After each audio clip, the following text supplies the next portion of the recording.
सबको जय मसीह की। इस सुबह के समय हम एक वचन अध्ययन करेंगे जो भजन संगीता के 12वें अध्याय के 6ठे वचन से है।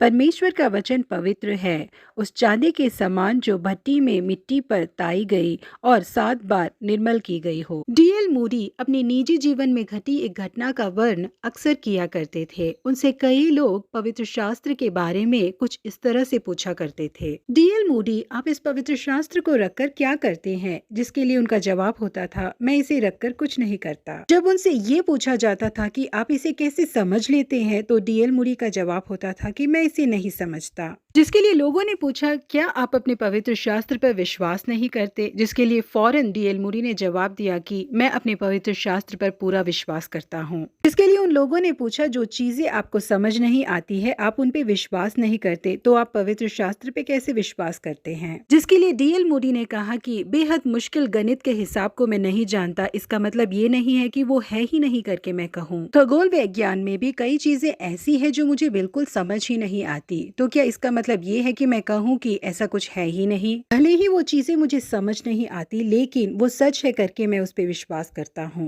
एक व्यक्ति ने आकर डीएल मूडी से कहा कि जिन चीजों को मैं अपनी आंखों से देख नहीं सकता, मैं उन पर बिल्कुल विश्वास नहीं करता। डीएल मूडी ने उससे कहा, इसका मतलब है कि तुम्हारे सिर के अंदर दिमाग है, इस बात पर तुम विश्वास नहीं करते क्योंकि तुमने उसे कभी देखा ही नहीं। जी हाँ प्रिय परमेश्वर के लोगों, हमें पवित्र शास्त्र के वचनों पर सवाल किए बिना उसे वैसे ही विश्वास करना चाहिए, क्योंकि इसे पवित्र लोगों ने पवित्र आत्मा के प्रेरणा के द्वारा लिखा है। क्योंकि भले ही आकाश और पृथ्वी टल जाए, लेकिन परमेश्वर का एक भी वचन नहीं टलेगा। इसलिए उन वचनों पर हम ऐसे ही विश्वास करें तो काफी है, वो हमें बल देगा। एक बार एक सूबेदार ने यीशु के पास आकर उससे विनती की कि हे प्रभु, मेरा सेवक घर में लकवा रोग से बहुत दुखी पड़ा है।